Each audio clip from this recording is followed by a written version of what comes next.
మానసికంగా నేను చాలా కుంగిపోతున్నాను, న్యాయం కావాలి అని చెప్పేసి కోర్టుకు వెళ్ళడం, నోటీసులు జారీ చేయడం, దానికి సంబంధించి ఈ ప్రొసీజర్ జరుగుతున్న నేపథ్యంలో అదిగో మీరు చూస్తున్నారు ఒక వీడియో, మీకు రైట్ సైడ్ టాప్ కార్నర్లో కనిపిస్తుంది. విజయ్ త్రిష కలిసి ఒక వేది మీదకి రావడం, ఒక ఫంక్షన్కి అటెండ్ అవ్వడం, ఒక భార్యాభర్తల్లాగానే అక్కడ అటెండ్ అవ్వడం, వాళ్ళ కెమిస్ట్రీ మనకు కనిపిస్తుంది. సో ఓ పక్క ఇదే విషయంలో గొడవ జరుగుతుంటే వాళ్ళు అంత ఇదిగా రావడం, బయటికి రావడం అనేది మరింత చర్చకు తావునివ్వడం.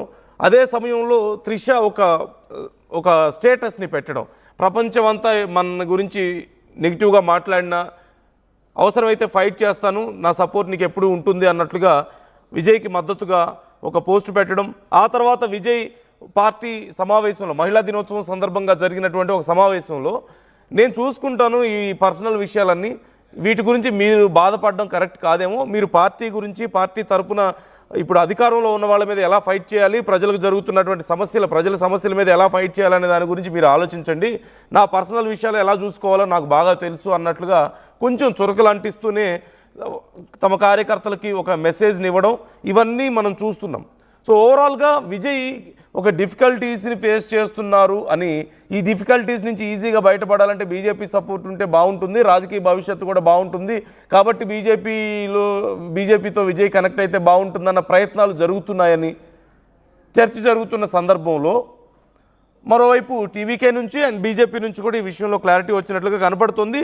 ది సెడ్ ఇవన్నీ కూడా రూమర్స్ అని చెప్పినట్లుగా తెలుస్తుంది, ఇలాంటిది ఏమీ లేదు అని చెప్పినట్లుగా తెలుస్తుంది. So do you really think అంటే బీజేపీకి ఒక లక్షణం ఉందని అందరూ మాట్లాడుకుంటారు. కేసుల విషయంలో ముందు చాలా అగ్రెసివ్గా కేంద్ర దర్యాప్తు సంస్థలు ఎంటర్ అవుతాయని, ముఖ్యంగా సిబిఐ లాంటి సంస్థలు ఎంటర్ అవుతాయని, అవి వచ్చిన తర్వాత కేసుల గురించి తిరుగుతున్న సమయంలో ఆ డిఫికల్టీని, ఆ వల్నరబిలిటీని తమకు ఎన్కాష్ చేసుకోవడం కోసం బీజేపీ అంటే బలమైన నాయకులను తమ వైపు అలాంటి సందర్భాల్లో లాక్కునే ప్రయత్నం చేస్తుందన్నటువంటి చర్చ లేకపోలేదు.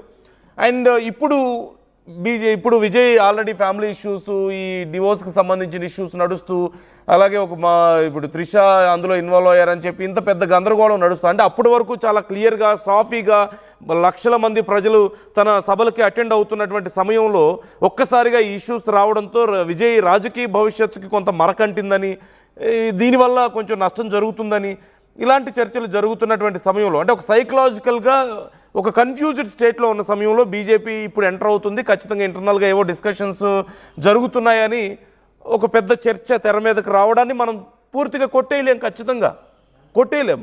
గతంలో కొన్ని ఇన్సిడెంట్స్ని చూస్తే వల్నరబిలిటీ, ఒక కీలకమైనటువంటి నాయకుల వల్నరబిలిటీని బీజేపీ తమకు అనుకూలంగా వాడుకుంటుంది, రాజకీయ ఎత్తుగడల్లో భాగంగా అనేటువంటి ఇన్సిడెంట్స్ గతంలో కొన్ని చూసాం. ఆ చర్చలు చాలా ఉన్నాయి, చాలామందికి అలాంటి ఒపీనియన్స్ ఉన్నాయి.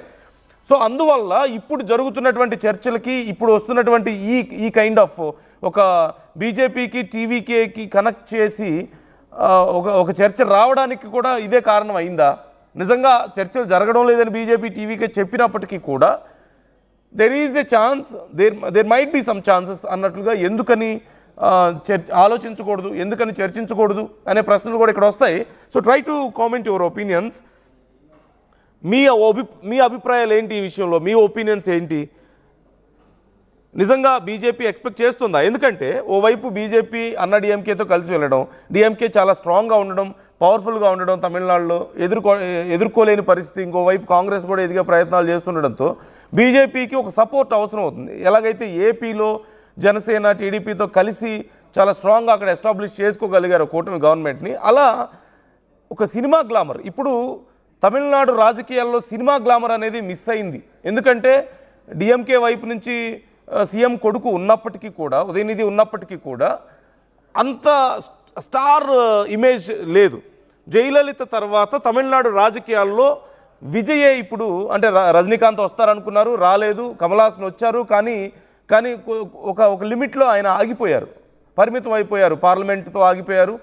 ఇక సీఎం అవ్వాలని కానీ, లేదంటే ఉన్నటువంటి ఎగ్జిస్టింగ్ పార్టీలన్నింటినీ ఓడించేయాలన్నటువంటి పరిస్థితి కానీ, అలాంటి ఆలోచనలు ఆయనకు లేకపోవడంతో విజయ్కి ఆ గ్లామర్ కలిసి వచ్చింది. ఖచ్చితంగా తమిళనాడు రాజకీయాల్లో సినీ గ్లామర్కి ఎప్పుడూ ప్రయారిటీ ఉంటుంది. జయలలిత తర్వాత అంత స్ట్రాంగ్ ఫోర్స్ ఎగ్జిస్టింగ్ పాలిటిక్స్లో యాక్టివ్గా లేకపోవడం అనేది ఇప్పుడు విజయ్ ఆ కొరతను పూడ్చడంతో పాటుగా విజయ్ రాజకీయంగా కూడా చాలా యాక్టివ్గా ఉండడం, నేను డైరెక్ట్గా పోటీ, ఇక నాకు వాళ్ళతో వీళ్ళతో కంపారిజన్ లేదు, డైరెక్ట్గా నాకు సీఎం కుర్చీనే కావాలి, నేను సీఎం అవుతాను, నేను సేవ చేస్తాను, ఇప్పుడు ఉన్నటువంటి పార్టీలని నేను ఓడగొడతాను, అధికార పార్టీని దించేస్తానని చెప్పి మాట్లాడుతూ చాలా అగ్రెసివ్ పాలిటిక్స్ నడుపుతున్నారు. అండ్ చాలా అనూహ్యంగా ఆయన సభలకు కానీ సమావేశాలకు కానీ చాలా మంచి రెస్పాన్స్ వస్తుంది. అంటే of course he is going to be a key player అని చర్చ జరుగుతున్న సమయంలో, ఎన్నికల దగ్గర పడుతున్నాయి. ఇలాంటి సమయంలో ఇప్పుడు విజయ్ మీద సిబిఐ వరుసగా ఎంక్వైరీ చేస్తూ ఉండడం, సిబిఐ విచారణకు హాజరవ్వాల్సి రావడం, ఆయన పర్సనల్ లైఫ్ కొంచెం ఇబ్బంది పడడం, ఇవన్నీ విజయ్ని ఏమన్నా ఇబ్బంది పెడుతున్నాయా? ఇప్పటి వరకు ఉన్నటువంటి కాన్ఫిడెన్స్ ఏమన్నా కొంచెం తగ్గుతుందా? ఇలాంటి ప్రశ్నలు వస్తున్నాయి. ఇలాంటి సమయంలో మా సపోర్ట్ మీకుంటే బాగుంటుంది అని బీజేపీ ఆఫర్ చేస్తుందా? ఇద్దరం కలిసి వెళ్తే ఇంకా బాగుంటుంది, ఏపీలో లాగా మనకు కూడా మంచి ఇక్కడ ఈక్వేషన్ వర్కౌట్ అవుతుందని బీజేపీ భావిస్తుందా? ఏఐఏడిఎంకేతో ఇక వర్కౌట్ అయ్యే పరిస్థితి లేదు అన్నట్లుగా బీజేపీ ఉందనేది మనకు కనిపిస్తుంది. ఏఐఏడిఎంకే కొంచెం స్లో అయిపోయింది పూర్తి.